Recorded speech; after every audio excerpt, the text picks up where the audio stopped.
Should you admit that you got fired in a job interview? As a 20-year career coaching veteran, I'm going to break down when you should and shouldn't admit that you got fired.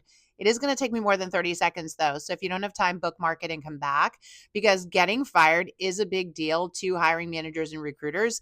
And you need to know what to say and what not to say in order to get the job. So let's talk about the fact that when you get fired, it's for performance. And the assumption is you were in the wrong. You did something wrong. But let me be clear. I know a lot of you out there, it wasn't your fault. I get it, right? First of all, there's a big surge right now of companies suddenly deciding that somebody isn't performing and putting them on performance improvement plans, also known as PIPs, as a way to fire them and avoid laying them off and them collecting unemployment. It stinks. Trust me, I get it. But if you've been fired, the record will show that. So what do I mean by that?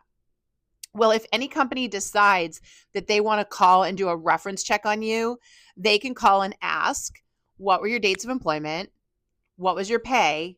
And are you eligible for rehire? Yes, they legally can ask that question.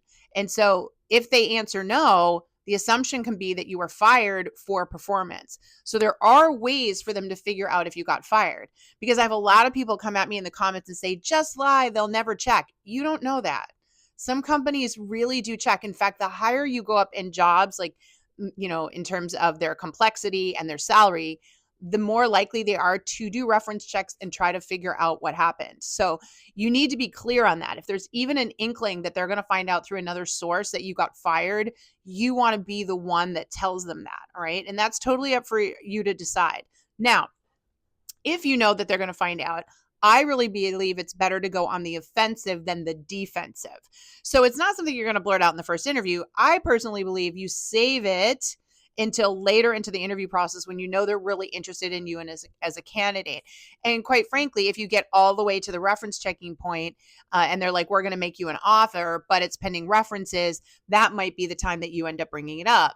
At which point you are going to say, look, when you reference check, I just want you to know that we parted ways. We weren't seeing eye to eye and it made sense to leave. They ultimately let me go. I would have preferred to stay until I found a new job, but they let me go first. That's it. That's all you need to say. We weren't seeing eye to eye. It was definitely coming to an end, but they opted to end my contract first before I had a chance to find a new job. That's it. And that's the easy way to describe it. They may want to dig deeper and ask, why were you fired? I think you should be ready to give them some kind of answer. Not giving them an answer will be a problem. So here's my super secret technique for doing that. It's called the MOA, or the moment of accountability. People love it. HR, recruiters, hiring managers love it when you claim ownership and show how you learned from an experience. It's not you saying you did anything wrong. Let me be clear. It's you just saying, looking back now at the situation, here's what I would have done differently so that it didn't come to that. And all of us can see something. Like you might say, looking back at the 6-month mark, they changed leadership and I got a new manager. And it was apparent that while the old manager loved the work I did, the new one wasn't really loving my work as much. I should have seen the writing on the wall and I should have looked for a job sooner, right? It could be as simple as that. Or they changed the strategy somewhere along the line and I should have paid more attention to that. You just say, like, looking back, I see this now. And gee, if I had seen that, maybe I wouldn't have gotten fired, but this is how things panned out. That moment of accountability, it helps you stay level. It just shows that, again, you can learn from what's happened. And then they're like, okay, great. But it's when you're trying to hide things or defend yourself or pass blame onto them, that's when they get suspect, like what's going on. And so it is really important that you rehearse and figure out how you want to explain it. And that's why I love coaching people at my company, Work It Daily, on the moment of accountability. Because I find once I teach people how to say this and once we come up with what they're going to say, they're not afraid of it anymore. And they're more relaxed and confident in interviews. And quite frankly, things don't come up because you're more relaxed and confident. You're not giving off some sort of vibe like you're afraid to get asked the question when you shouldn't be, right? It happened. It is what it is. Here's how you learn from it. Here's how you grew from it. And now you want to move on and get a new job. So to wrap things up, always be careful, because if you choose not to share that you were fired, there's a good chance that they're going to find out somewhere along the line. And if you weren't the one to tell them, you look like you were lying. Omission is lying in the minds of HR and recruiting. Okay.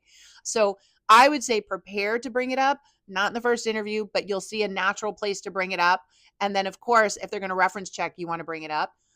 grab that moment of accountability, rehearse, and have a balanced answer. And I promise you, you're going to be fine because this happens to a lot of people and they're all working. All right. It doesn't ruin you forever, but you've got to get over this first hurdle of having to explain getting fired. And this is the way that you do it. Folks, I love helping you all so much. And I've been getting some incredible private messages with questions from all of you at my new account, Subs. You can check it out here. You can sign up $5 a month and you can message me privately. It is a really easy way for me to give you quick answers to your questions. It's super cool. And it's the one way that I can make sure that I can securely message you all. So you'll find it here, maybe linked in my bio, but definitely copy this, go to the URL, sign up, and ask me your questions, okay? Good luck. Go get them.